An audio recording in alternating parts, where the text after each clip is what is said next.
And I just turned around and I hauled ass out of there. I was done. I wasn't dealing with that. The hypocrisy of the cult is one of the things that turned me away the quickest. When I turned my headlights on, it turned and looked at us. And one of the things I remember the most were the eyes were glowing red. I see an orb of light. It is just circling these steps like it is waiting for me. And he begins to tell them that he saw a UFO. They're basically like, what are you talking about?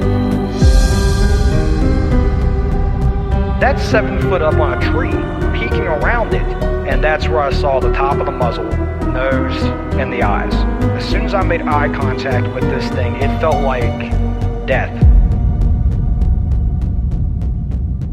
Welcome back to Tinfoil Tales. I'm your host, Brandon Wright. Tonight's episode, we're going to be joined by my guests, Bob and Brittani. They are the host of Tales from the Dark podcast. They recently had me on an episode of their podcast, and I reached out to them to ask if they wanted to be on an episode of Tinfoil Tales. I highly recommend everyone go check out Tales from the Dark podcast. You can find that wherever you listen to Tinfoil Tales at. But before we bring them on, if you've ever had an experience or a story you'd like to share and you'd like to be a guest on Tinfoil Tales, you can send an email to tinfoiltalespodcast@gmail.com, or you can go to the contact section at tinfoiltales.com and send me a message that way.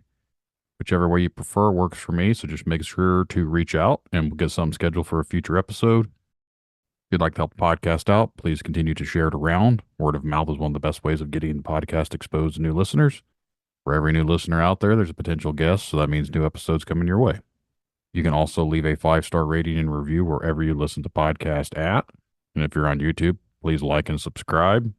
Whatever it is you guys want to do, helps out. It's definitely appreciated. If you would like to help out financially, you can join the Patreon. There is a free tier and a paid tier. Both tiers will give you access to Crinkled Conspiracies, the new podcast that I've been doing with my friend Ed Corella. But if you join the paid tier, you get early access to all the episodes once they're recorded. They're all ad-free. There's live videos on there and some other stuff too. It's worth checking out the Patreon. It's only $1.99 a month if you want to join the paid tier. You can find more information about it in the show notes. Just in case you're not aware, on the last Thursday of every month, I am doing a live show on YouTube exclusively called Tinfoil Tales After Dark. It is like one of the episodes of Tinfoil Tales. You've probably heard them if you're following along with the podcast. If you would like to follow along and watch it live, make sure to like and subscribe to the YouTube channel. Again, it's the last Thursday of every month. It is Tinfoil Tales After Dark. It is a live show where there is a guest and a podcast on there that is a co-host. It's worth checking out if you're interested. I will be appearing at several different events this upcoming fall. The first will be Bigfoots and Brews and Spirits 2 in Dowagiac, Michigan at the Sister Lakes Brewing Company on September 14th. On September 27th and 28th, I'll be in Nashville, Indiana for the first annual Bigfoot Conference. Both of those events requires tickets. You can find links for those in the show notes. In October, I'll be at ParaUnity 6 on October 19th at the Miami County 4-H Fairgrounds. And then on October 26th, I'll be in Crawfordsville, Indiana for the first annual Crawfordsville Paranormal Convention. All the events that I just listed, I will be at with a vendor booth, so I'll have all my recording stuff, and I'll have some goodies for you, some shirts and some other things. Make sure to stop by my booth. If you have a story you want to share, we can sit down and record it. There is a merch store, so you can get shirts, stickers, some other things available. Show your love for Tinfoil Tales. Make sure to check out the show notes for the link to that. I think now it's time to bring on Bob and Brittani. I enjoyed talking with Bob earlier. Sure we'll have some good conversation here on this episode. I hope you guys enjoy the conversation. So sit back, relax, and enjoy the show. I'd like to take this time to welcome my guests tonight, Bob and Brittani. Thanks for coming on here and talking to me. Yeah, absolutely. Thanks for having us. Yes, thank you. Yeah, pleasure's mine. I talked with Bob earlier today on your guys' podcast, but if you'd like to let the audience know who you are and what your podcast is and a little bit about yourselves, go right ahead. Yeah, absolutely. Well, I'm Bob Hicks. My fiance, Brittani Clark, is the co-host of the Tales from the Dark podcast. Well, we've been a show for around 4 years now, maybe. It'd be going on 4 years. Yeah. We're going on 4 years. We got started right around the pandemic. I think that's when a lot of passion projects started for a lot of people. And it's, we've been on a trajectory that we really couldn't have foreseen, and it's been an amazing experience so far. Of all things to start, it seems to be that was the biggest time frame for podcasts to start. Like, if you look at the trajectories of like when new podcasts started, like I think it was like 4 times as many podcasts started in the year 2020 than any other time frame. I was like, well, that's because everyone was basically stuck at home and had nothing to do. So like, oh, I'm gonna start a podcast. Yeah. For us, it actually didn't start out as a podcast. Tales from the Dark kind of started out as investigations into weird internet phenomenon, basically the dream survey, stuff like that. And that we created the Tales from the Dark YouTube channel, and Bob worked really hard on that for quite a few months. And that transitioned. We were traveling to research some of these different places. I mean, we ended up in Detroit, Michigan, looking at a payphone, a free payphone. We ended up in Eastern Kentucky, and we ended up at Point Pleasant. And so while we were on these travels and we were going these places, we started having weird experiences. And there's only so much you can really say in short form factor, content in general, or just video content in general, unless you're vlogging. So we kind of sat down and said, hey, we're going through these experiences. We are fascinated by the history and by the different things that we're researching. What if we start a podcast too and talked about our adventures there? And then after the YouTube was created, a few months later, we created the podcast too. So yeah, it was a roller coaster. Because I came to Brittany one day because I'd been in the security field for basically my entire adult life.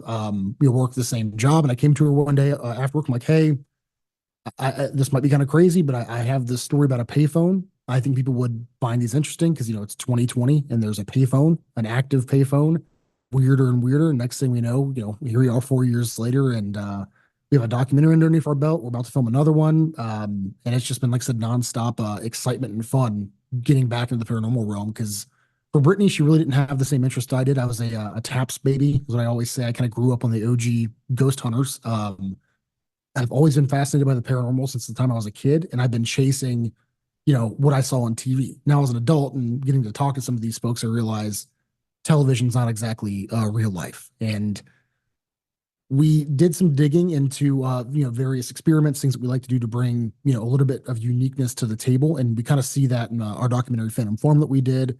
And yeah, for me, I want to just kind of get it out of the way because that's one of the most common questions for paranormal experiences. I had a door partially open at Ross Historical Society when I was 13, and I've been chasing that high ever since. A singular door on a Sony Handycam garage sale camera. I caught that once, and ever since then, it's just been chasing that high, basically. There's always something that leads you to what you're doing. Any field that you get into.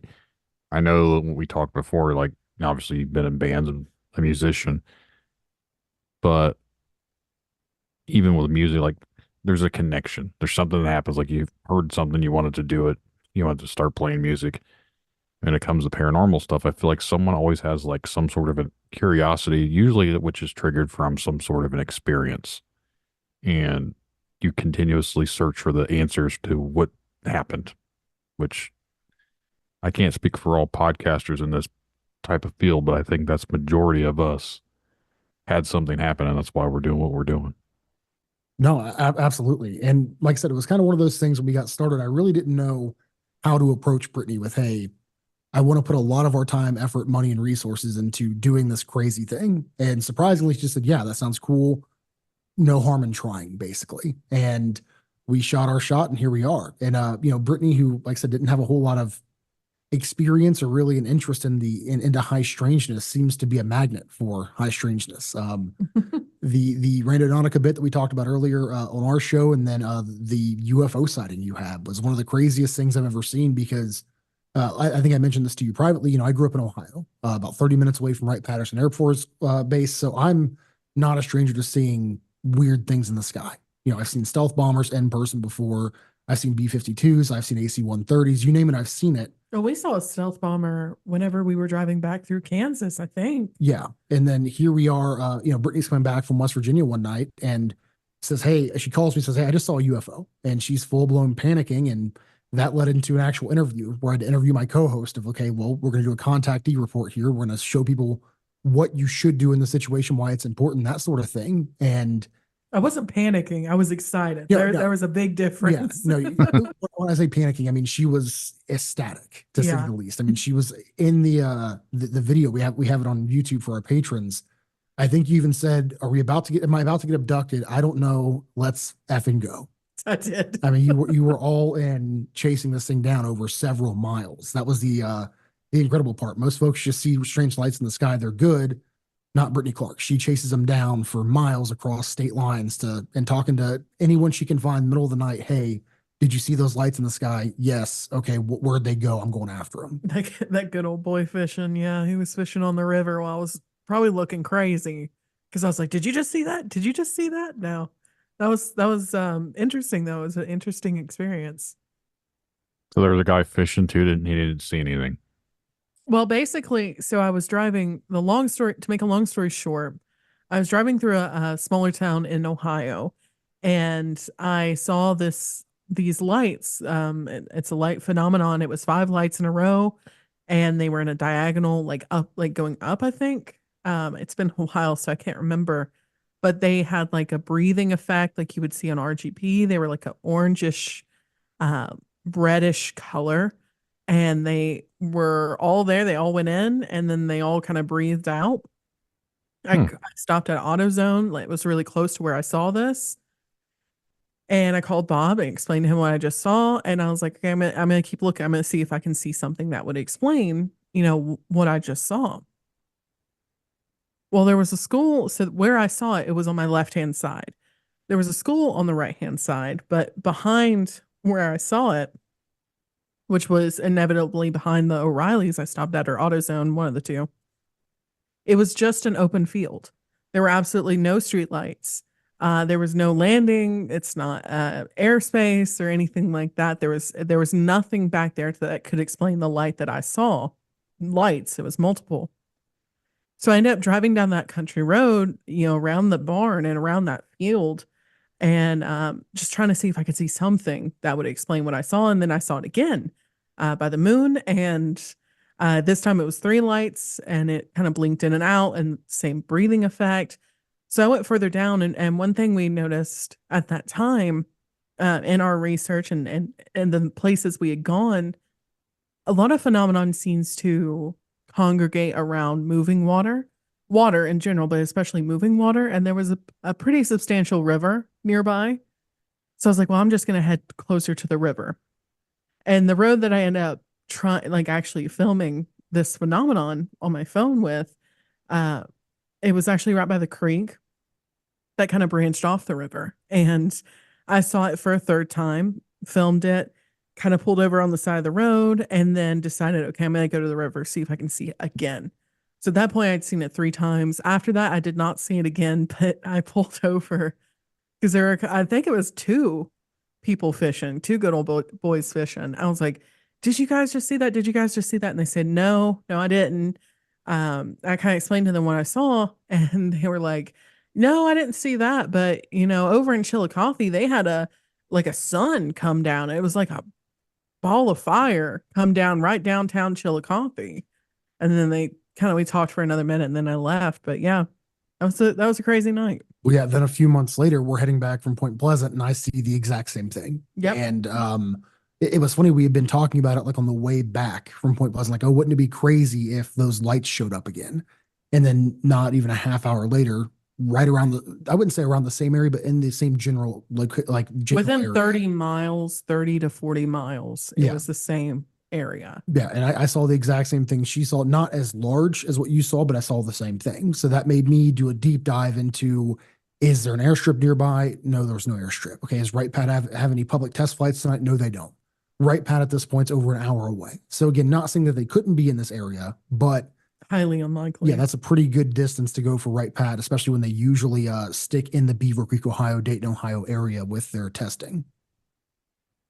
Where I'm from, there's actually It's no longer an active base, as in, I think it was a reserve base, but I'm used to seeing planes, and honestly, right where I live, like literally a mile away, is our little municipal airport. So I see and hear things all the time, but we've seen some weird stuff within the last 6 months that I know is not a plane. One of them I thought was Starlink, but come to find it wasn't Starlink either, so I don't know what that was.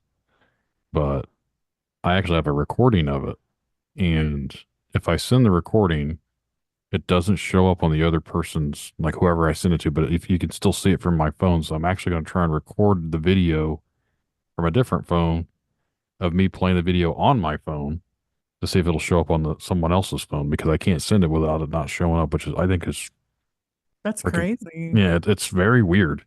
Like, Yeah. I've that's showed it to insane. people on my phone, but like if I send it to them, they don't see it on theirs.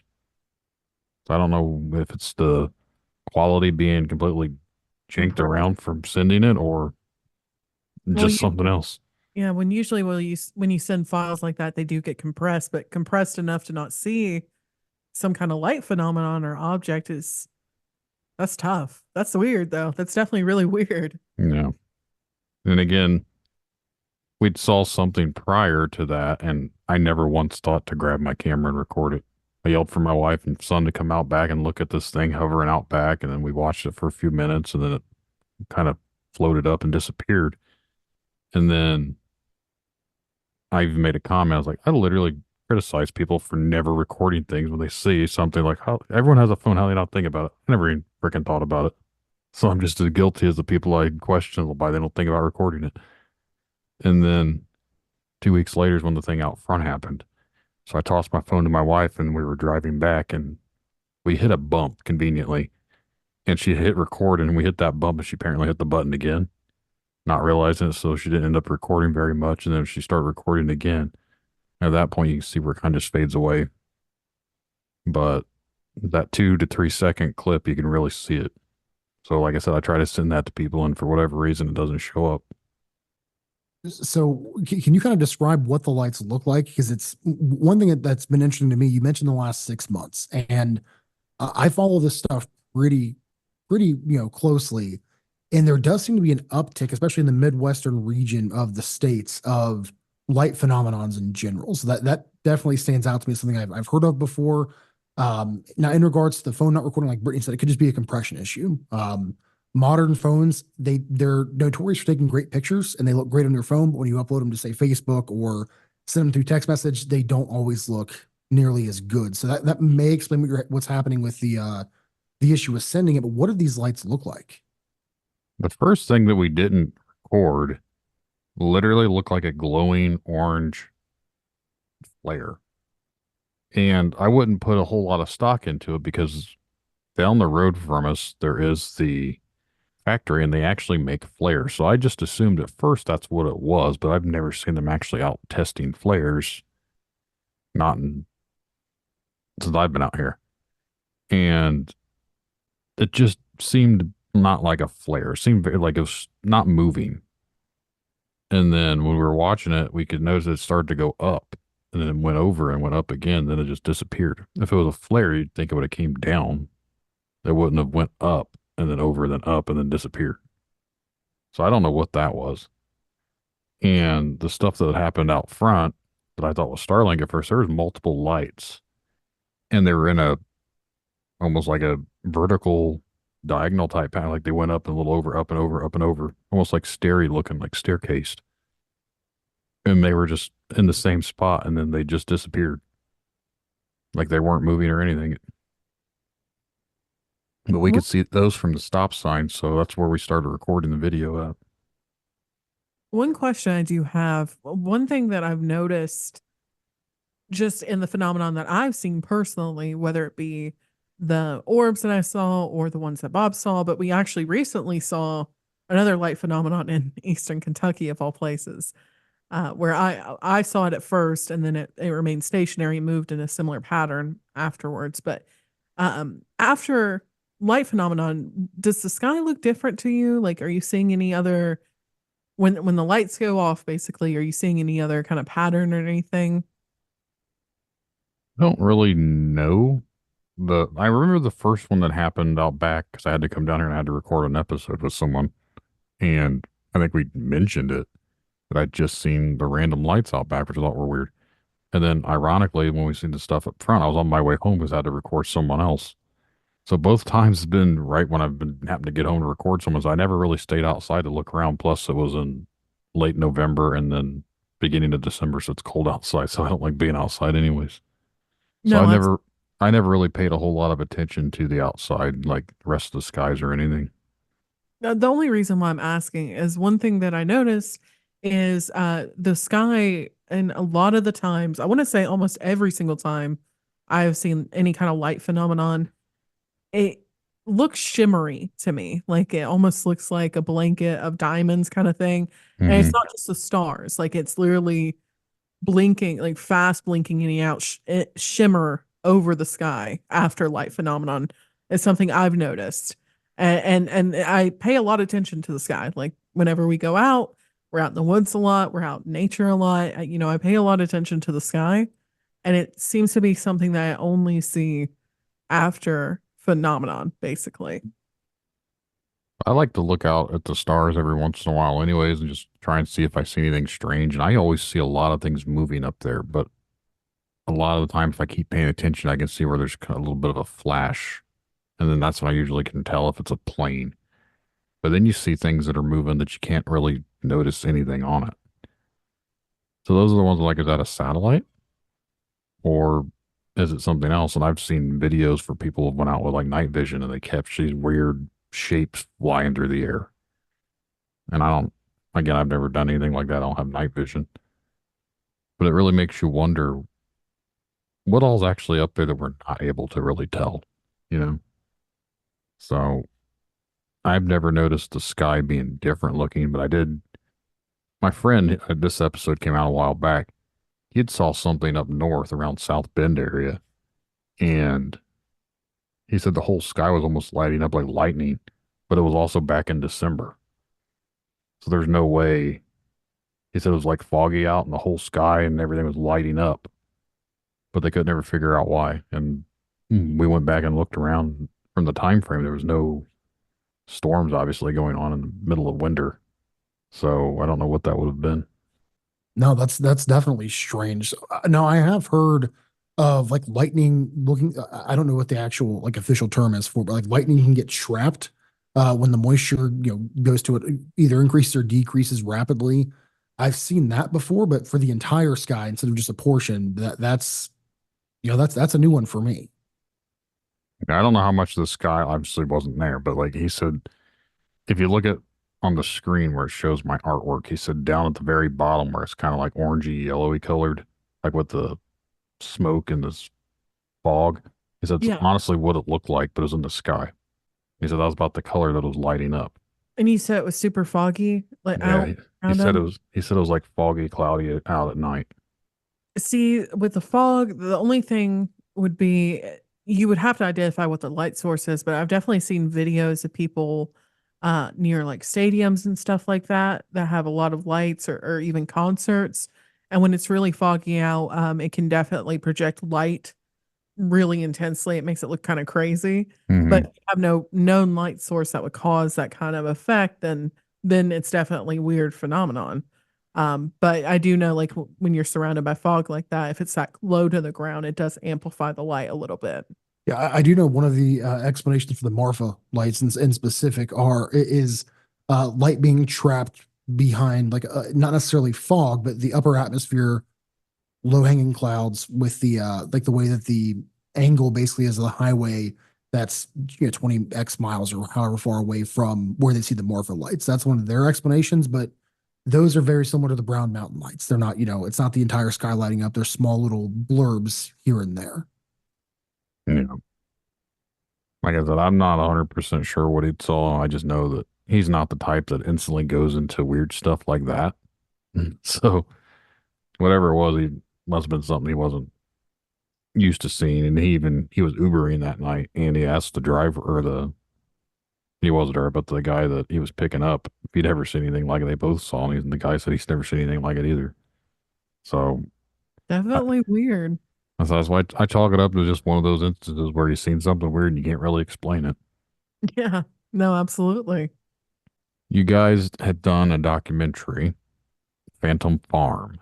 You want to let the audience know a little bit about what that is? Sure. Yeah. So Phantom Farm, so we put that out last February, I believe, or last March, somewhere early last year, we released Phantom Farm. And a good friend of mine who I've been investigating with since I was a teenager, I was playing shows with him before that, Tyler Terry, he had visited Randolph County Infirmary over in Winchester, Indiana. And he says, hey, I know you're into this as well. I want to show you this clip. Tell me what your thoughts are. Tell me basically, does it look like it's bullshit? And so I said, okay, cool. So it was a clip of his film partner, Nathan Barnes, getting scratched basically while they were in the basement of Randolph County. So initially when he showed it to me, I kind of rolled my eyes. I'm like, yeah, I'm sure, whatever. Like, because that's that same tire. Every ghost hunter show has someone getting scratched in almost every episode. That's just how it works, and it gets clicks. But Tyler was adamant that he was on camera for about 30 minutes before, 30 minutes after. At no point in time did he reach behind him. He didn't get out of the chair. There was no way he could have scratched his back, and the welts looked relatively new when they had seen them. How many were there? 3. Well, I think there were 4 in total, but what you could see was 3. Okay. So he shows me the clip, and I said, I don't know, how was Nathan's demeanor? So I instantly go into debunking mode. Well, they hadn't been in a place where Nathan was by himself. He couldn't have scratched himself. And I said, okay, well, if you're, certain that this, or fairly certain that he didn't do this to himself, I got to check this place out. And it had been several years since I'd been on like a real formal investigation of a location like that. And I'm pretty sure it was Brittany's first location, right? Yeah. I mean, we had gone and investigated other places, but yeah, that was my first one. Yeah. So we ended up booking Randolph County Asylum and didn't really know what to expect. I think I kind of pitched it to Brittany the same way I pitch everything else. Like, hey, it could be cool or it could be nothing. Let's just go check. And we get there, and I kind of knew right away we had something special with the location because Brittany's eyes don't light up about much. She's from Western North Carolina. She knows true beauty of the natural landscape. So to see her kind of get excited about a location was really cool. We went and shot Randolph. We visited there, I think, 4 times now in total. But we shot it over one night, and initially kind of started like all ghost hunts do. You're sitting in the dark, not a lot's happening. Brittany had to, I think you were the first person to have to sit in the base room by yourself. I think so too. No, I neglected to tell her that was part of what she was going to be doing, is, hey, you're gonna be by yourself in this giant creepy asylum. But she, kind of killed it. And one thing that kind of stuck out to me in the base room with Brittany is this: you hadn't done it before. So everything to you were picking up for, you weren't writing anything off. Most seasoned investigators, they want to just write things off because in their minds, they've already made up, there's no way it's a ghost. Well, Brittany's like, okay, well, this sound was here. Let's try and debunk this in the moment so I, basically can sleep better at night or what have you.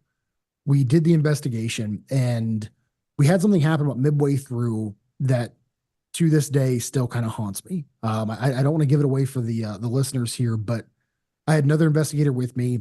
Something happened. We've probably rewatched that clip. How many times, Brittany, if you had to guess? A million at this point. We've watched it together. We've watched it separate. And when I say we, I mean the entire group. Everyone who was there that night, we've showed it to friends. We've showed it to other investigators. We've shown it to just about anyone. I think we even sent it off to like an audio professional that we knew at some point.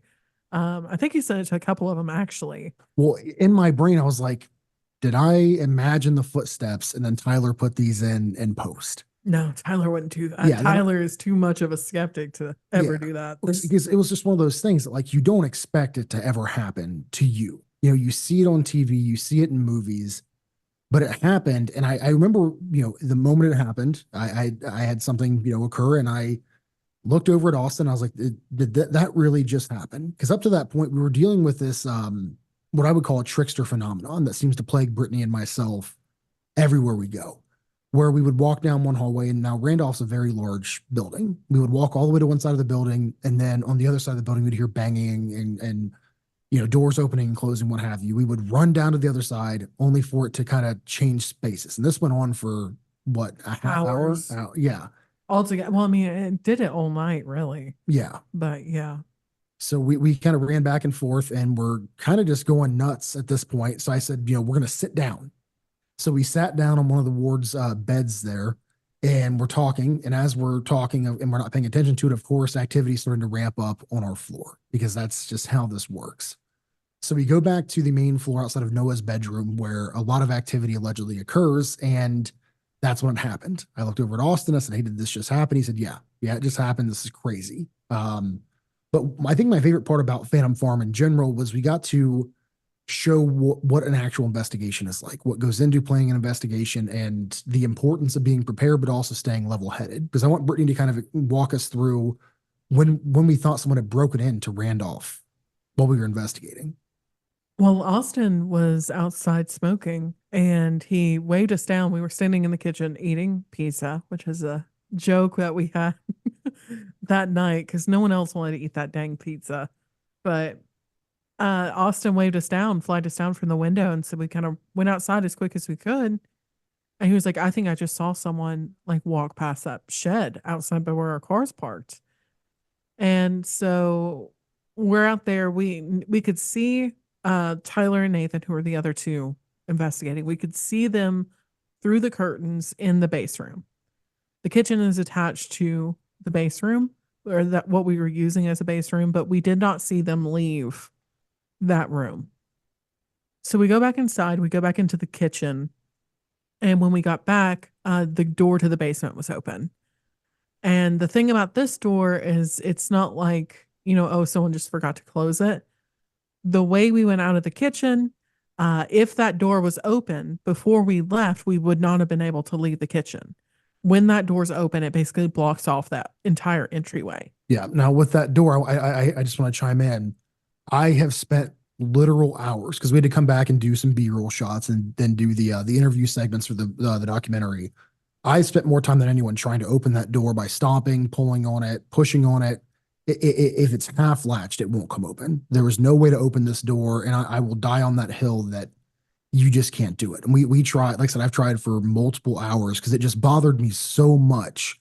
And I was convinced that somebody was in there messing with us, that it had, so either a ghost opened it or someone was in the building with us. Well, that's the first thing we went and checked for was once this door, we realized it was open, we went into full like lockdown. Like Bob, Tyler, and Nathan all took to the floors, went into every nook and cranny that we could. There was a couple locked doors, but like locked when we got there kind of thing. Went and checked the grounds, checked around the perimeter of the building. I monitored the cameras. I think Austin helped me too.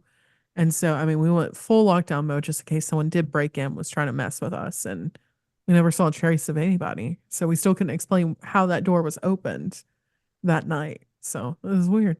Yeah. And it's one of those things that, people are way scarier than any of the ghouls, ghosts, or goblins that we chase. That's what we're adamant about. And it kind of pulls you out of the moment, but it also kind of threw us back in to end off the night, which we did in the attic, which is supposed to be one of the most like active areas, demonic stuff, claims, you name it, it happens in the attic basically. It was a really exciting night. It was our first like major project we'd ever undertaken of that magnitude. We had done some YouTube videos here and there kind of documenting our journey. We had done the podcast stuff, but for a full-fledged hour-plus long documentary, this was our first attempt. And it was very well received with the exception of the paranormal community, believe it or not. Everyone that creates content seemed to love it. If you have gone ghost hunting, you seem to love it. If you love Zach Bagans, you hated it. Because we have several reviews that are, I want my money back, there was no jump scare. Or no one got possessed. What is this crap? It's like, well, that's television for you. And unfortunately, television shows like Ghost Adventures, as important as they were to kind of bring the fringe into the homes of millions, it set an unrealistic expectation that every ghost hunt has a demon that's going to attack you and throw Aaron down the basement stairs. And it just unfortunately doesn't happen that way. And we got plagued by a handful of pretty poor reviews, but apart from the reviews, the actual reception has been phenomenal. Like I said, if you're in the field, you seem to really enjoy it. You kind of see the steps we undertook to make sure it was realistic. We didn't rely too much on, gadgets because, Brittany, and actually anyone that knows me can attest, I'm very picky when it comes to my paranormal equipment. It's got to work a certain way. I have to be able to take it apart and know that it works that way. There's no tomfoolery. Because we get asked a lot about our opinions on like spirit box apps. We're completely against apps. None of them work. They're all nonsense. I'll die on that hill as well.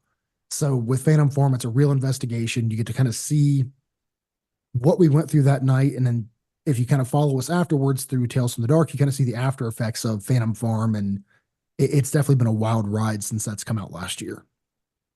I feel like when you get people leaving negative reviews or comments or anything like that, I don't think people really understand everything that goes into it. Kind of like what you were saying, like with the TV shows and everything. TV is for entertainment purposes. And if you're doing like a documentary, yes, people watch it to be entertained, but you're not here to make it to where it's fake.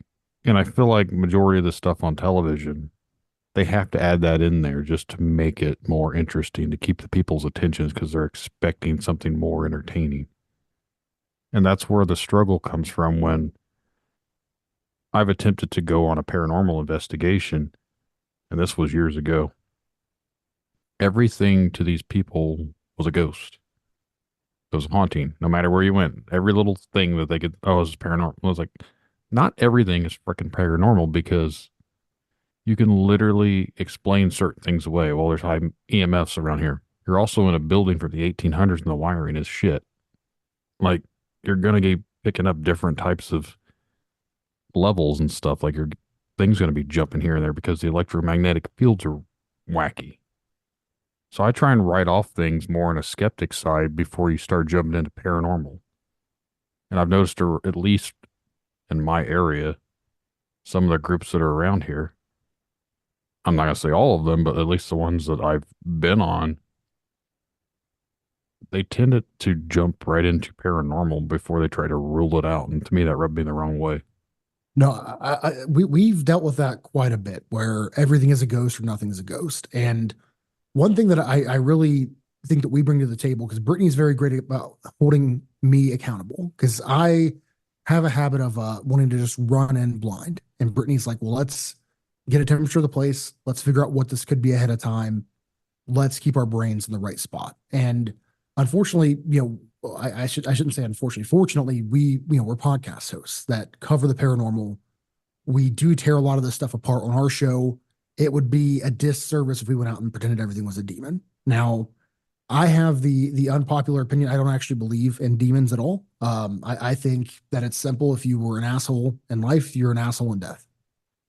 I think it's as simple as that. I don't follow the demon moniker that gets tossed around way too freely. And it's just one of those things that you do get those with groups, because again, a lot of people are just trying to mimic exactly what they see on television. And their brains, they already have made their mind up, and that's just how it works. And I kind of want to throw this to Brittany, because you had watched some Ghost Adventures, right? Mm-hmm. But not enough that it kind of like formed your opinion. So can you kind of walk us through what your approach was for that real first investigation? Like, did you have any expectations going in? No, not really. I mean, we talked about it in the documentary. I tried to keep an open mind. I mean, we had been investigating other types of places before. I mean, we went caving, we've studied the occult, we went UFO watching, we went looking for cryptids. I mean, we did a lot of stuff for Phantom Farm too. But I just try to keep an open mind and try to push out any superstitions I have. One of those that I cannot let go of for some reason is I still won't use a Ouija board, even though Bob has debunked it time and time again. But that's just me.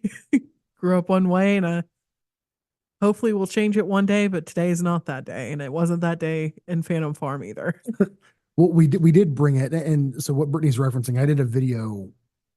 Was that like one of my first 10 videos I did? Yeah. About spirit boards in general. We also did a podcast on it too. Yeah, because it was one of those things that to me, it's so grossly misrepresented in pop culture what these spirit boards are. And they weren't even really marketed in the beginning as a ghost hunting tool. It was literally, hey, did Grandma Debbie die? You want to see what she's doing? Here's a talking board for you and your family back in the 1950s. Like, it was a whole thing with the spiritualist movement that brought this into the forefront. And there's something funny to me about Hasbro being the one who owns the official like talking boards rights in 2024. Because you can go to a Toys R Us if you can find one and buy a Ouija board from Hasbro. And it's like I can also buy Monopoly, and it's made by the same company. I love it, and that's something I think is often overlooked when these things are put in. Yeah, Facebook is the best when it comes to all the misinformation about these things. My kids last fall tried to make a makeshift thing to communicate with spirits. And I am very superstitious, and we've had a lot of weird stuff that's went on in this house already. So I went apeshit on them and their friends for doing that, because in my mind, I'm skeptic to an extent, but that's still one of the things, kind of like Brittany was saying, that's still one thing I don't want to test it out. So I ripped them all new ones, and one of their friends has never been back since. They probably went home and told their parents that the crazy dad over there was screaming at us about ghosts and demons and all sorts of weird stuff. So I don't want to go over there anymore. But my house, my rules. Don't come over here and try and talk to dead people. Well, and I understand that, and I can respect that. See, for me, I never had those superstitions growing up, and it's there's a story I have to have Brittany tell about when we went to Skinwalker Ranch, because I didn't grow up around a Native American reservation the way that you did. I understood Skinwalkers. I understood the importance of the Navajo Nation. I've done my research, but it doesn't get under my skin the way that it does yours when we went out to Skinwalker Ranch and you're like, hey, shut the fuck up. You shut your mouth right now. So can you walk them through? First off, we went out for my birthday. We went out to Denver, and then we were like, well, Denver's cool, but there wasn't a whole lot to do. Now, if it was now, we would have stayed, because Casa Bonita, I'm a huge South Park fan. Casa Bonita's open now, but we went out to Denver for a few days, saw the national parks. It was awesome, which that was the only time I've ever seen Brittany nervous on a mountain, by the way. I can't stand it. I cannot stand driving on the Rocky Mountains. Yeah, Appalachia, she'll drive down a 1-lane 90. full room going 90 through the gorge, no problem. But up a modern, a road that was made in the 20th century, that terrifies her when we're in the Rockies. Walk them through, because we were going out. I think we were going to Mount Shasta from Denver. Yeah, and you had slept a little bit on the ride. I think I told you I was thinking about stopping there, but I don't know if I told you. And the gas station is a whole thing. So actually, funnily enough, I just told this story the other day in the interview that I did by myself. So I'm kind of already refreshed on it, so I should be able to tell it pretty good. So, like Bob said, we were driving from Denver to Mount Shasta, Denver, not dinner. Jesus, Denver to Mount Shasta. We went through the Uinta Basin and ended up in the town where Skinwalker Ranch is. And we stop at a gas station. I wake up, and because I slept all through, like once we got past like the really bad parts in the Rocky Mountains, I was like, I'm sleeping. I know there's going to be more mountains. I don't want to see them. Yeah, I do have to interject. If you ever have the choice to not drive through Rocky Mountain National Park at night, take it. That was terrifying. I don't remember what it was. It was poor planning on our part, because we went up Rocky National Park that day. Like during the day, we went and got drone shots, and then we had to drive like 2 hours back to our hotel. And then we decided on the way back, like, hey, let's leave. Let's go see what else. Let's go to California. And if we had just packed our stuff from the hotel, we could have cut 4 hours off the trip, because we had to go 2 hours back the same way we went. But yeah, it was a whole ordeal. So we stop at the gas station. Bob goes inside, and there's this girl on her phone, and he's like, hey, I'm thinking about going over to Skinwalker Ranch. Do you know anything about it? Have you ever seen anything weird? And she was like, funnily enough, I'm watching one of my Facebook friends UFO watch right now. And she shows him her phone, shows Bob her phone. And this dude is just using like night vision to track objects in the sky. And she was like, I'll comment on his live stream and let him know you're coming. He'll be in a red Jeep. Never saw him. So maybe he got out of there because he was like, some weirdos are about to come investigate Skinwalker Ranch and get arrested or something. So we drive out. It's about, I want to say it was like 5 to 10 miles away from the gas station. It wasn't super far, which that stood out to me, because in all the documentaries I've ever seen, they make it out like Skinwalker Ranch is this massive, giant location. It's not. It's But actually also- pretty small, isn't it? Yeah. It's super small. And then they make it out like it's in the middle of nowhere. You're hours away from, you're 5 minutes from a gas station. Like you are 10 minutes from the main town. It is not off the beaten path the way that people, again, but that's television. And that's, I give the directors and the cinematographers great kudos for being able to make people believe this is middle of nowhere, Utah. Yeah. So we drive out all the way up to the gate. It's on a dirt road. There's some houses on that road, some trailers and smaller houses and stuff like that. Some of them are abandoned, some not. And we drive all the way up to the gate, and it has a whole bunch of cameras, a whole bunch of warning signs, basically saying stay out. You'll be arrested if you trespass. We have 24/7 guards, the whole nine. But on the way in, we saw a dog, actually, that, and we just talked about this the other day too. We saw a dog. We're driving back to the gate, and it starts chasing the car and trying to bite the tires and stuff like that. Which I don't know. You said you live out in the country. The way some people raise their dogs out in rural areas. My uncle was one of them. They make them really aggressive because, especially if you live in backwoods or your road's your own, you don't really want strangers coming back there that you are unannounced and stuff like that. But dog tried to bite the tires, and then it stopped chasing the car once we got a little closer to the gate. When we came back, it was gone. We circled back to go back to the gate. It was there with another dog, which was weird. The other dog didn't bark at us, but the same dog barked, tried to bite the car, chasing the car. When we came back down the road, they were both gone. And this is like not a lot of time, and it's not a very long road. Yeah, it's a couple minutes maybe. So we'd gone down, I'd taken another picture, came back. We're talking less than probably 5 minutes realistically. Yeah, each go around. And I'd probably think like the road to get to the gate is probably like 1.5 miles long, maybe 2 if that. Yeah, it's If not that. very big. Yeah. Yeah. So once we come back through, they're both gone. There's a hill. If we're heading back out, there's a hill on the left-hand side, and then there's kind of like an open field on the right-hand side. So we got out of the car and we were just watching the sky to see if we could see any weird lights, which I think we saw some weird stuff moving around, but nothing necessarily too discernible. And we were just standing there together outside of the car, and all of a sudden I hear something come tumbling down that damn hill behind us. And it sounded big, and it sounded mean, and it sounded fast. So I told Bob, I said, get in the effing car right now. We're effing going. So he runs around the car, gets in the driver's side, and we start going. Yeah. Now, admittedly, I was like, I'm going to stay outside as long as I can because I've heard about Skinwalker Ranch my entire life. Huge George Knapp fan. Love what the NIDS team did. Think that it was vital. So it's a case I'd followed for a very long time, and I was there in person. So I'm like, until something's going to kill us, I'm not getting in the car. I think, well, we had actually circled like all the way around. Yeah, we drove around the entire property. Yeah, so maybe it was 3 times that we went back to the gate. Because before we took off that last time, we had actually driven around the whole perimeter, the road that goes all the way around Skinwalker Ranch. And again, it's super small comparatively. They have a mailbox that they leave open that has a camera inside of it. On the other side, it was like Wolf Paranormal.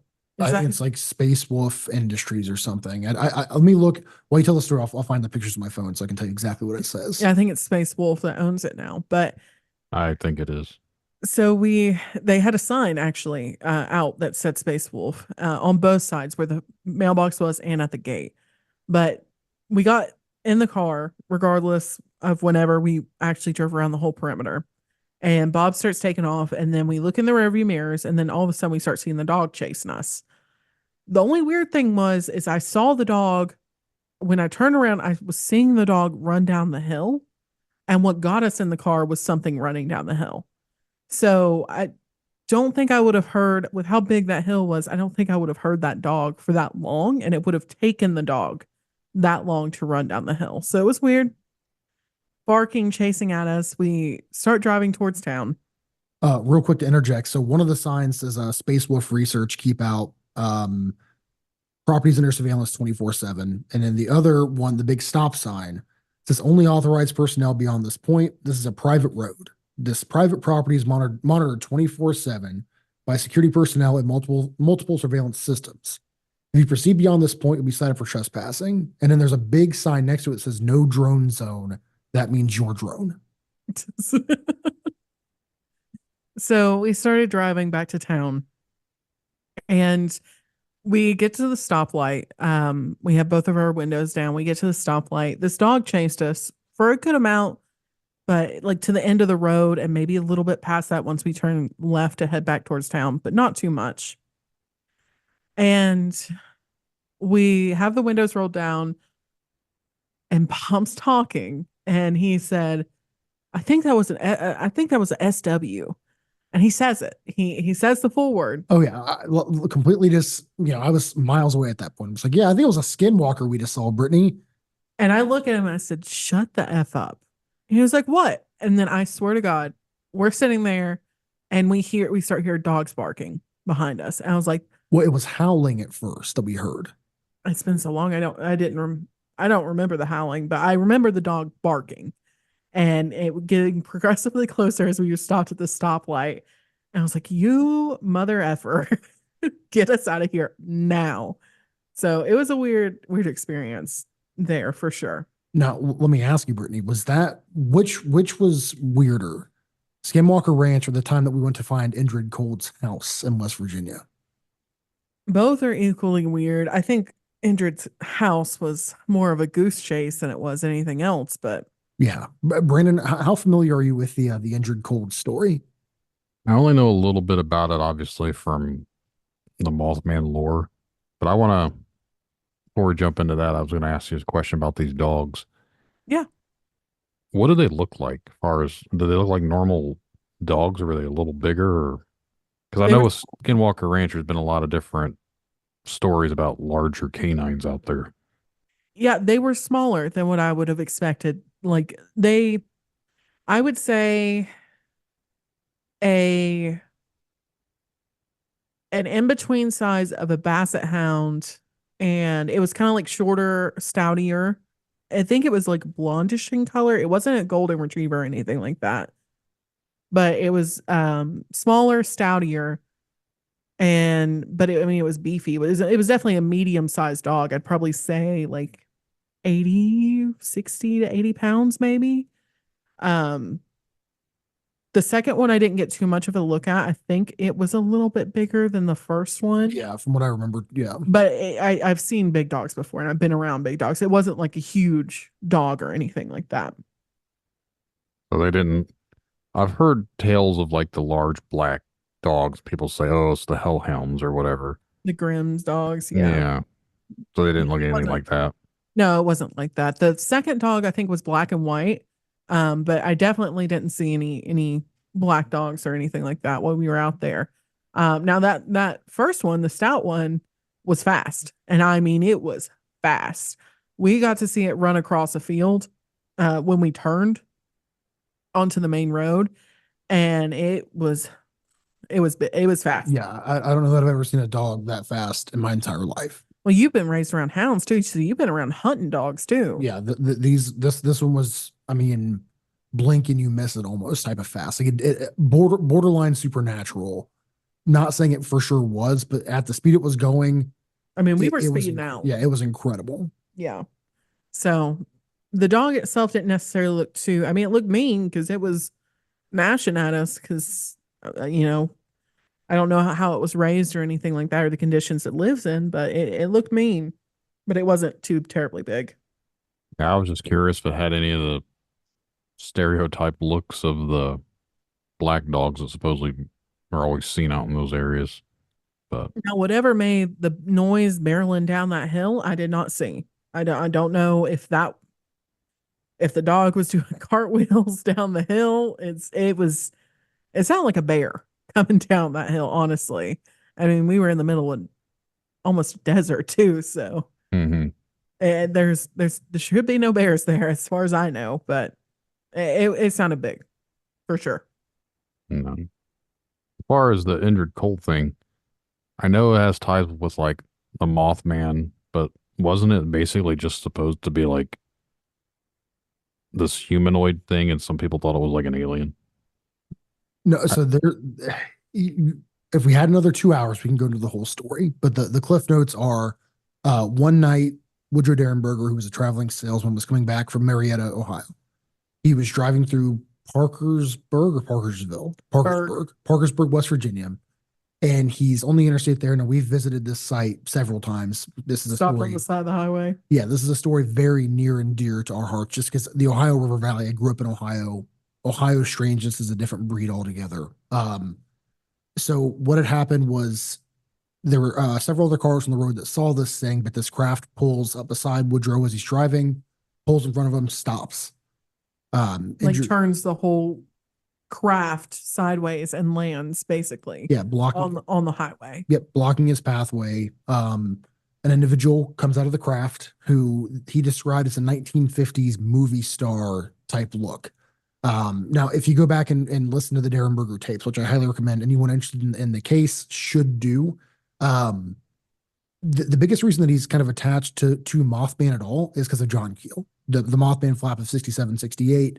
That happened around the same time. Parkersburg is what, about an hour-ish from Point Pleasant? It's like an hour and a half, but it's not necessarily just because of John Keel. It's because John Keel there's a lot of high strangeness in general that was happening in the Point Pleasant and area and the surrounding areas. Yeah. And that included UFO activity, that included other types of cryptids, that included a lot of Men in Black sightings, poltergeist activity, everything. Dead dogs in fields, which the Serious Dog Star ties into. There's a whole, like I said, that's a whole, can of worms. Anything John Keel or West Virginia related, I kind of go all in on. But it was something when he covered Mothman in the Mothman prophecies, he also touched on other phenomenon. And one of those stories that he covered was the story of Woodrow Derenberger and Indra Colt. So Woodrow ended up writing a book called Visitors from Lanulos, if I remember correctly. It's very short. You can get it on Amazon for, $10, $15. Definitely worth the read. Because the story didn't just stop after he comes out of the craft. They end up communicating telepathically. He has a conversation saying, "Hey, I mean you no harm. I wish you no harm." Actually, in the intro for Tales from the Dark, the part where you hear he was called Cold, that was the name he was called by. That's actually an excerpt from the original Woodrow Derenberger tapes. Yeah. Woodrow went on a talk show. For the life of me, I can't tell you the name of the talk show, but he went on a talk show and basically told the entire story. Well, I think the tapes are lost. Like the actual video footage of the talk show is lost, but the audio was saved. Yeah, and now correct me if I'm wrong, but I think the original tapes at least are inside the Mothman Museum in Point Pleasant. Was that his police interview? I'm not sure, but I know there are tapes of some sort inside the Mothman Museum. Yeah. So Woodrow ends up having a ongoing relationship, according to himself, with these beings. Indrid Cold, his daughter, the brothers. Yeah, he had a wife, Connor Connard, and there's a whole thing. As it progressed, Woodrow claims that he was taken to Lanulos. There are little synchronicities that seem to pop up for us in the books, such as the end of the highway. There's an end of the highway near Hellier, Kentucky, that we've had some of the craziest phenomenon that we really can't get too much into too much detail with, but there's a handful of overlap there. But the Indrid Cold story is one that really, it'll grip you the deeper you go, because Woodrow ended up kind of getting terrorized. He had people on the lawn waiting for him, trying to get a glimpse of Indrid. Indrid was supposedly coming to visit him at his home. He ended up losing several jobs, and he kind of went on the publicity circuit, kind of the opposite of Bob Lazar, which we talked about earlier today. And it was kind of a whole thing. And a few years ago, do you remember what year this was, Brittany? What was? When we went to find Indrid's house. 2022. Was it? I believe so, yeah. So in 2022, Andy Colvin, who wrote Flying Saucer, The Sin of Your Mind, and he worked quite a bit with, I believe it's Gray Barker's estate and a handful. I think he edited or co-wrote. I don't think he actually wrote Flying Saucer. He was involved in there somewhere. I know that much. He had been making some pretty out there posts. I don't want to speak ill of the guy, but he had been making some pretty out there posts in the Hellier Recon Facebook group. Now, Brittany and I are, pretty big fans of Hellier. We liked that kind of got us into the other side of high strangeness. He posts in the Hellier group, "Hey, I know where Indrid Cold's house is. It's in this town in West Virginia. Here's a picture."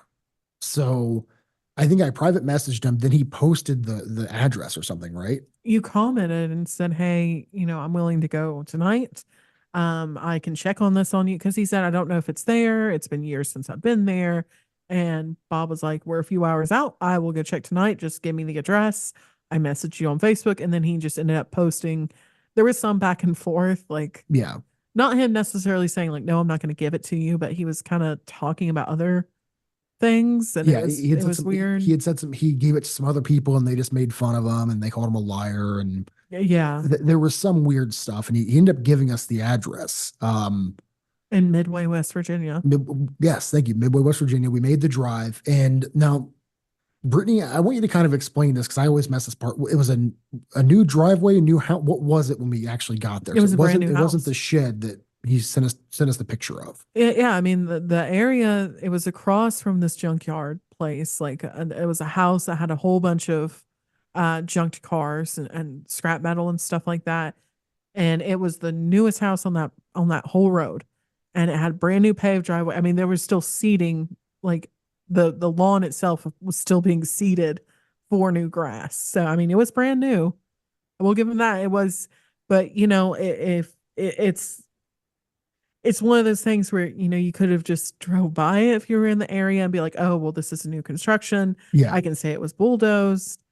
So maybe we were too late to see it. Maybe it was a different spot, but you'll never know. Yeah, it was weird nonetheless. And it's one of those things we would never go out of our way and say, yep, we definitely stood, were injured, cold stood. Like, that's ridiculous. But I will say that kind of speaks to what Brittany and I do. We will go out and we'll chase the weird. I mean, we inadvertently moved into a firehouse that was the epicenter realistically of a major UFO event and a huge, paranormal happening as well in the city where we live. So we kind of chase these things down firsthand. Cause again, we have no problem with the, lack of a better term here, an armchair detective. But for Brittany and I, you add that extra layer when you can say, well, when we were there, this is what we experienced. This is how it felt for us when we were there. And it kind of adds that extra layer to Tales from the Dark that I think other shows don't necessarily have. Well, what was weird about Midway, the only other thing I was going to say is like he had commented, I want to say at like 2 or 3 p.m. We were on the road within an hour. I mean, it was dark by the time we got there, but it took us like 4 hours to get there. And I mean, we went literally within the hour that he texted or commented and said what the actual address was. I mean, we were ready. Yeah. We were ready to see some aliens and the cold, whatever we could see. Yeah. And for those of you who aren't super familiar with the background of the 67, 68 Mothman flap, we wouldn't just go out because someone posted something random on Facebook. This guy had been in touch with Gray Barker. Gray Barker was a huge instrumental figure in West Virginia. When it came to anything high strange, just Mothman, him and John Keel were kind of neck and neck. There was a unspoken rivalry between one another when it came to their writing. He had been in touch with some people who would be in the know if this location actually existed. So it's not like we just like someone posted something random. We did our due diligence ahead of time and we thought, hey, we're going to get there before somebody else does. We have an opportunity. Let's seize the day right now. So I guess I'm confused. Why would this, if it's the depictions I've always heard about Injured Cold or whatever, like obviously I've watched the Mothman Prophecies movie, which was kind of like a bastardized version of stuff. But why would he have a house if he was supposedly like this being? So that's more of there's a lot of layers to that one. Yeah. Basically from what I remember, and Bob can correct me if I'm wrong, but so he had a relationship with Woodrow Derenberger like throughout Woodrow's life. And he had frequented their house. They had talked at some point. Woodrow even alleged that he went to Lanulos itself, which is their home planet. But basically, he had a mission, if I remember correctly from Woodrow's book, that required him to spend time on this planet with our species kind of thing. And so he had allegedly had multiple houses that he stayed in. This is also something that they talked about in Hellier too, near the Wagon Wheel restaurant. And but that was, I think, for Terry Wrist was involved with Terry Wrist too. So which that then also leads to Alan Greenfield in his book, The Secret Cipher of the Euphonauts. Yeah, and you have to throw in the Third Order, of course. The Third Order allegedly excommunicated Indrid, so he was trapped here on planet Earth. It's a rabbit hole. it's one of those things that now that I say it out loud, I realize why people think we're crazy, because I just said, the Third Order excommunicated an alien and he's trapped on Earth. Like, I understand how crazy that might sound. I promise you, if you go back to the back tapes of Tales from the Dark, 2021, 2022, we went into, we have an episode called we called it He Was Called Cold. I believe so. I think it's an hour and a half deep dive into the Indrid story. We go through all the smiling man. The grinning man, the smiling man. Some people say that he's like an evil character. We never got that vibe personally from our research again, but we weren't there. We've not met Indrid Cold, of course, but there's a lot of misinformation when it comes to there as well, because like you just said, the Mothman movie, I don't know how it's not like the book. I don't understand how that got greenlit at all. It had nothing to do with the book. I highly recommend your listeners, if they want to get into kind of the deeper fringe of high strangeness, I highly recommend the Eighth Tower by John Keel and Mothman Prophecies. The Mothman Prophecies is kind of it's your dessert before your meal, basically. It's, hey, here's all the really crazy stuff. This is the really fringe stuff. Here's my entire experience from the point I got to Point Pleasant, West Virginia, to when I left. And then the Eighth Tower kind of goes through a more historical guideline of going all the way back to, the prophets in the Bible, to them seeing strange sights in the sky. The idea that there's, the great phonograph in the sky. All of these things kind of come from Keel's early works in the 60s. Now, I'm a huge John Keel fan. All the Tales from the Dark listeners are going to comment, take a shot, because that's a whole underlying joke here. But there's a lot of layers to it that unfortunately get kind of lost in translation when people just say, the grinning man, this evil entity, Indrid Cold, where when you dive into the actual stories, there's, at least none that I personally found, people who were allegedly in direct contact never had a negative, interaction with this guy, really. So the only person that's ever really seen him was this Woodrow guy. And his daughter, Tanya. His wife. I believe he had other children as well. Woodrow. I believe Tanya had a brother, but she doesn't talk, or at least from what I know, she didn't talk about him very much. Tanya also came out with a book about her experience with Woodrow as her father, and with Indrid Cold and his family. Yeah, I don't remember the title, but it's something 50 plus years with Indrid Cold, I think is the name of her book. She unfortunately passed away a few years ago.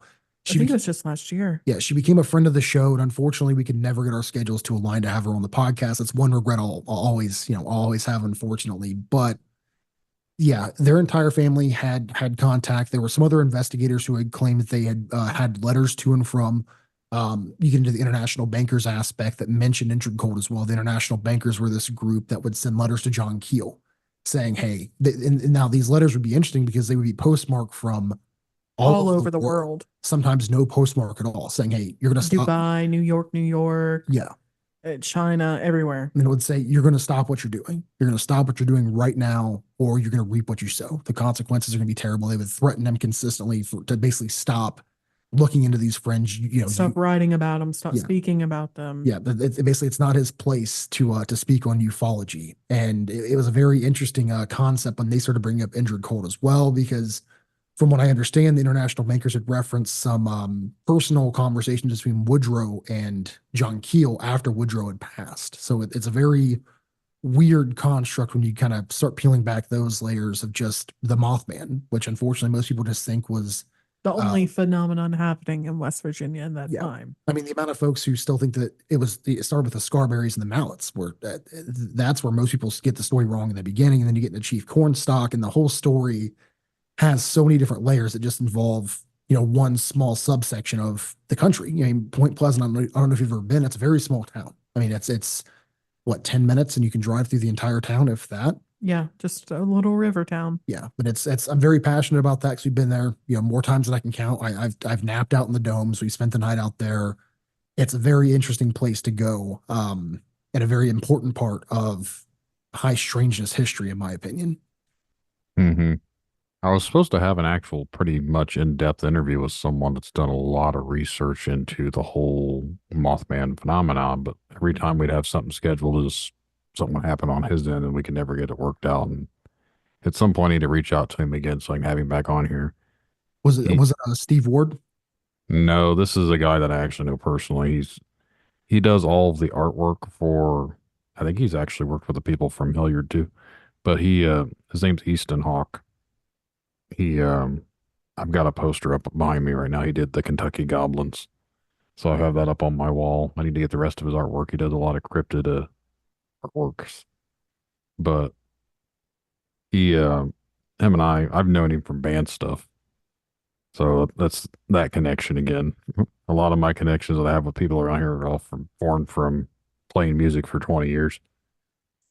But he is a very awesome artist, so I highly recommend anyone out there to look him up. You'll be impressed by his cryptid artwork. No, absolutely. Yes. The reason I bring up Steve Ward, Steve is a John Keel fanatic. I think he lives in Point Pleasant, works at the Mothman Museum. We had him on the show about a year ago, I believe, at this point.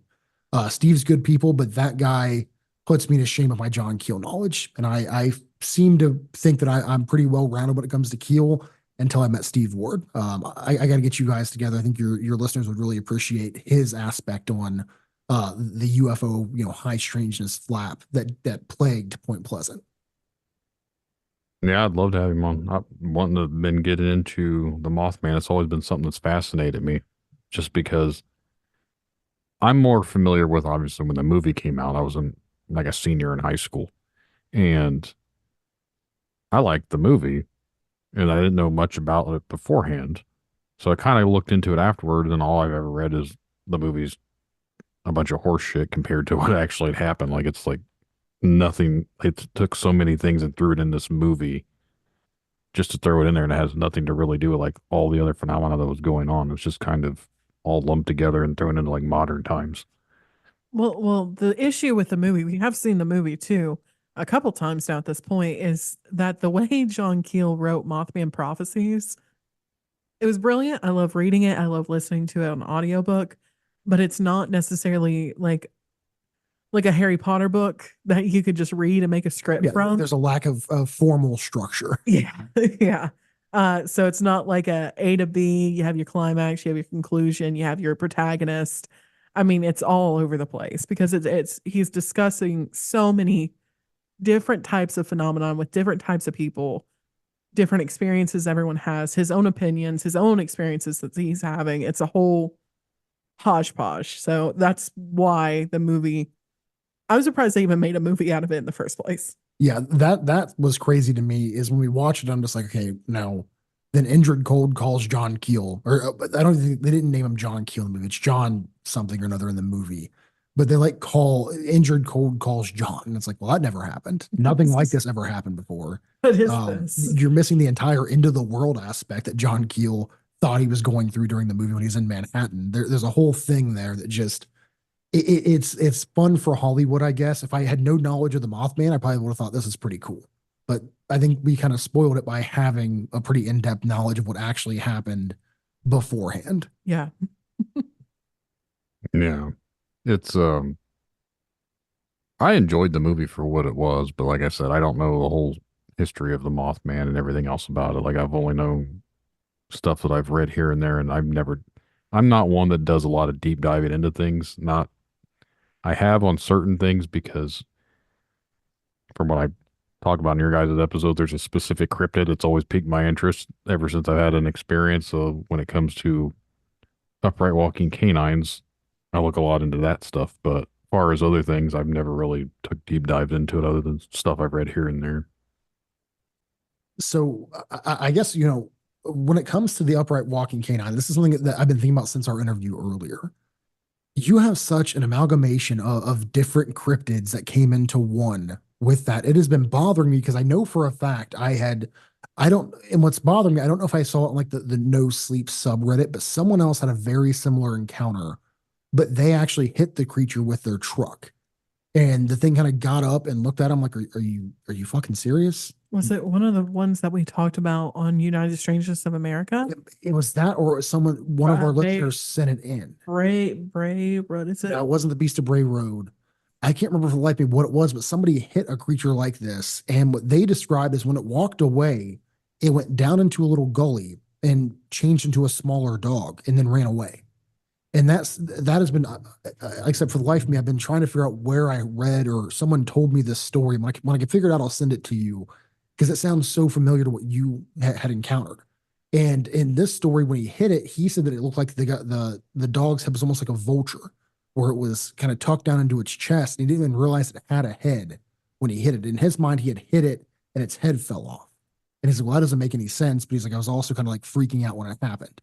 So it's one of those things that from the point you told me that story earlier up until now, I've been racking my brain, and I'm sure I'll figure it out at like 3 o'clock in the morning and text it to you. But maybe that'll jar, one of your listeners' memory for what that story was. But I know I've heard it before, and I'm almost positive we've covered it on our show at some point. But I think we're on like 10 episodes of our listener stories, and we do, 30 to 40 stories per episode. So they all kind of like blend together after a while.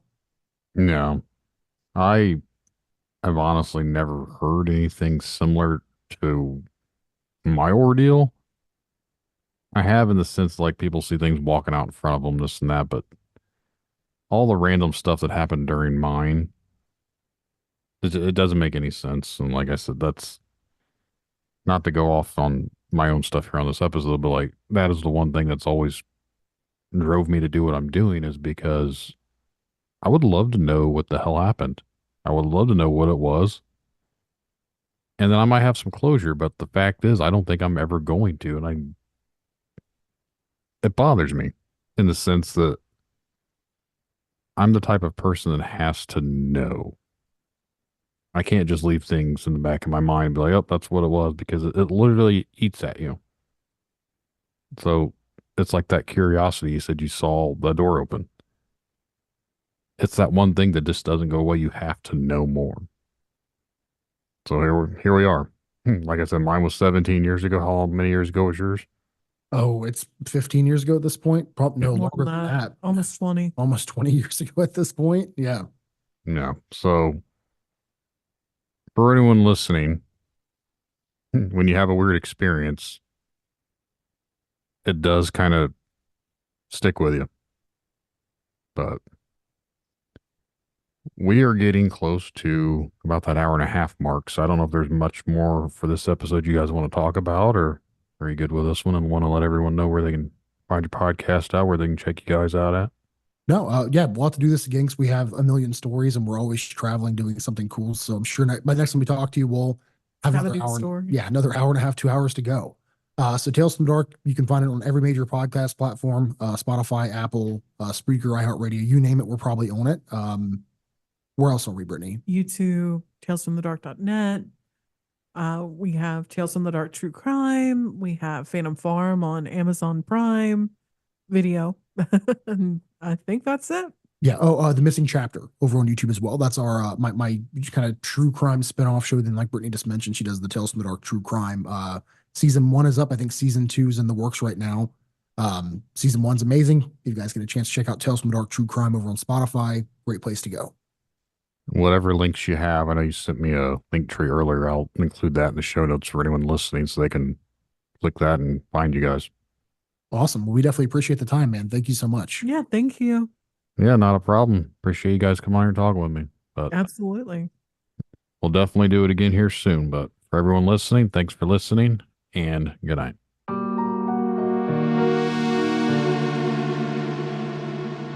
And that's the show, everyone. I really hope you guys enjoyed the conversations. If you would like to be a guest on Tinfoil Tales, remember to send an email to tinfoiltalespodcast@gmail.com or go to the contact section of tinfoiltales.com. Just get your message to me. We'll get something scheduled for a future episode. And just remember, the truth lies in the stories we share, the connections we make. Stay curious, stay open-minded. Thank you all for joining us on this journey. And until next time, keep questioning, keep seeking, and keep exploring the unknown. Good night, everyone. Tinfoil Tales in the headphones. Yeah, it's time to rock.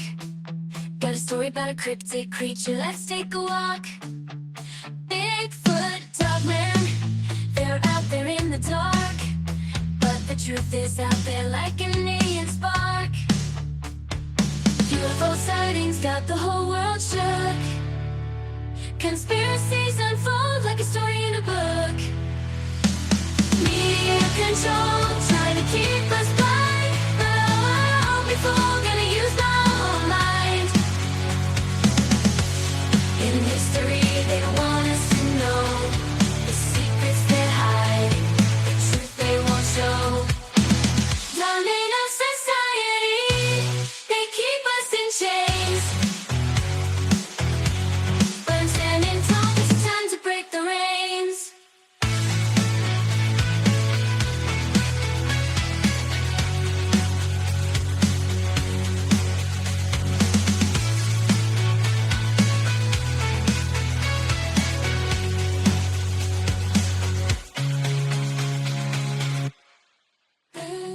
control, trying to keep us blind. But I won't be fooled, gonna use my own mind. In history